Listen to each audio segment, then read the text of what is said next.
Hi, this is Curt Thomas here with Smokinaffairs. We're here today covering the 13th annual Big Cigar Do, the annual fall do at Tobacco World in Marietta, Georgia, the Cigar Superstore. Today we have live music, a lot of good food, a lot of cigar notables are here. Cigar Dave is doing a live broadcast. Just had a few words with Nestor Miranda here a few minutes ago. There's a couple other folks here, Jonathan Drew. We're going to try and get around and talk to these folks today. If you didn't make it to this event, this will be your vicarious thrill. Sit back and enjoy. Thank you. Throughout the day, we'll be talking with many of the manufacturers of the premium cigars we all love to enjoy. I'll be asking them several questions that we hope you find informative. First, for people that are not familiar with the brand, what cigar would you recommend for an experienced smoker? And then, what would be your recommendation for a novice smoker? Next, we asked them to offer their opinions on what they see as emerging trends for our industry over the next 3 to 5 years. And lastly, if you were hosting a party, what cigar from your product line would be the best all-around choice to satisfy the palates of both the novice and experienced smoker? So sit back and enjoy. Their answers are coming up next. If by experienced you mean folks with well-developed palates, I would say the N2 Bar Quad Maduro, which just received the highest rated double Corona in the current issue of Cigar Aficionado. It's made with a 7-year aged Nicaraguan Cuban seed wrapper, which we were blessed to receive, and I have a 6-year option on that crop. And also for the experienced cigar smoker, I would also say the original N2 Bar line. Now the N2 Bar line is I've got 3 patents pending on the line. It has a focused channel of Ligero in the center of the blend rather than being diffused through the blend. So not only does it give you a flawless draw and a perfect conical burn, but it imparts the flavor of the fillers on your palate like none other cigar. The novice smoker, and typically they do, they have lighter palates. They may blossom into a full-bodied cigar smoker at some point, where they just may be a latent full-bodied cigar smoker. But typically, if they're just getting into smoking cigars, I would recommend either what I'm smoking right now, which is the Classico, which was selected by the Robb Report as best of the best for 2010.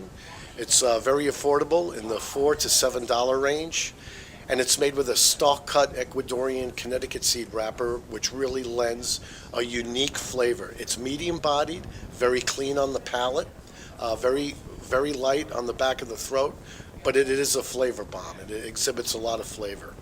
And then we also have a brand called Mooch, and in both the natural and the Maduro, it smokes medium-bodied or just a shade under medium. It's lighter, but again exhibits a lot of flavor. And at a price point between $3 and $6 for a long filler cigar, it's probably the best value in the business. The annual show in Las Vegas, we introduced 2 new N2 bars. One is called the N2 Bar CRV, and the CRV is an acronym for Connecticut River Valley. It's a U.S. Shade-grown Connecticut seed wrapper. And it's the most expensive tobacco in the world, but we cut our margins. We're offering it at a very competitive price, and it exhibits a creamy smoothness, kind of medium-bodied, and it's, this wrapper sheathes the N2 Bar focused Ligero channel line, and we're quite proud of it, and I think it's probably going to rapidly become our best seller. And then the other new introduction we have is the N2 Bar V32. And this is an all Nicaraguan Maduro from 4 different growing regions: Esteli, Condega, Jalapa, and Jinotega. And as a matter of fact, it has a 1/2-inch channel of Ligero in the center that runs through the entire barrel of the cigar. And even the Ligero is interlaced with tobaccos from all 4 growing regions. And it is a very, very full-bodied smoke. I started smoking cigars when I was 18. This is 1976. I hate to date myself, but 1976, when I was in the Navy, I was a crypto tech at Homestead Air Force Base. And we used to send money at the end of every month to our counterparts in Guantanamo, and they would send Cuban cigars over. And I had rapidly settled on the Boulevard Bellicoso as my favorite cigar. The Intubar V32, to me, is reminiscent of that early Cuban Boulevard. It is very well balanced, extremely flavorful, but also quite full-bodied. And it is only for the most experienced smoker. Governmental interference is always unpredictable. You know, we have various associations that fight the good fight for us. They're going to continue to propose smoking bans, and you know, the FDA is now looking to take control of cigars, and these are issues that we need to fight hard and continue the good fight to keep the government out of our business in that respect.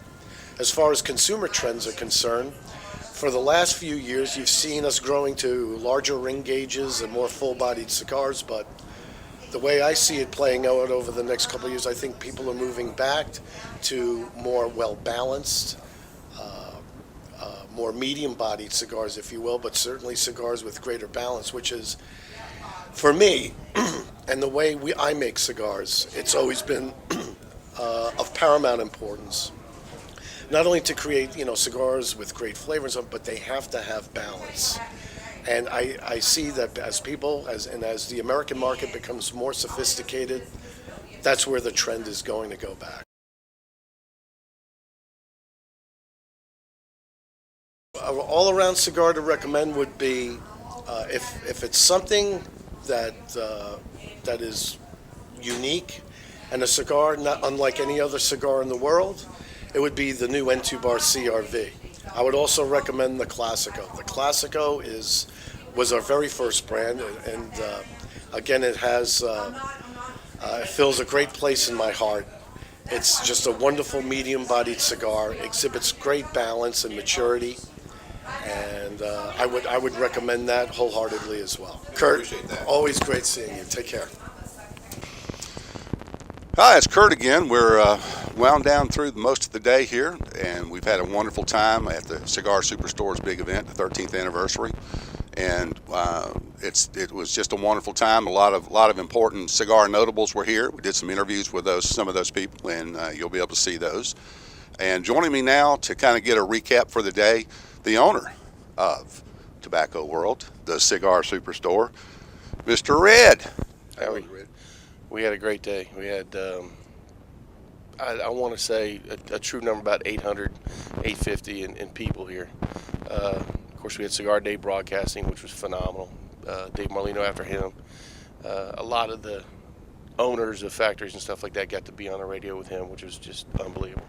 The place has been packed all day. We're going to have to clean up for like a week and a half. But you know, we had a great time. We put on a big party, and we have a lot of people show up, which is phenomenal. We feed them well. You know, there's shops that do, you know, hamburgers and hot dogs, and we don't do that. We do fried turkeys and smoked pork loin and all kind of stuff. We did some Cuban food this year, which was really great. So. Additionally, we had some money raised for charity today. We had a couple of charity auctions. Talk to us a minute about that. Yeah, absolutely. We had. We're lucky because the manufacturers will send us hard to get stuff. You know, Rocky sent a tray of, I want to say it was 80 or 100 decades. I donated a magnum of my wine, and we got all kinds of stuff, signed stuff that was, you know, just great from everybody. We auction that off, and what we do with that is that the proceeds from that is split between two charities. It's the Cigar Family for the Fuentes, and we also do the Rocky Patel Foundation. So we split that in half and, you know, send them a check, which is really nice. You know, cigar people can help, which is good. Thanks for that review of the day. I know I personally had a great time, and put this on your calendar, folks, for next year if you didn't make it. And look for the videos. There'll be all the interviews of the people that we interviewed today. We're going to be posted up on Red's site, and take a look, and you'll see part of the good day that you missed. And we'll look so forward to seeing you all next year. Absolutely. Thanks for all the people that came out, all the manufacturers, and all the guys that helped us in here. And like you said, we look forward to seeing you next year, because it's going to be a hell of a party next year. Now, thanks for all the guys that came down out of state, all the regulars, all the employees that made this day possible. It doesn't happen without these guys, ever. Thank you. Give yourself a hand, gentlemen.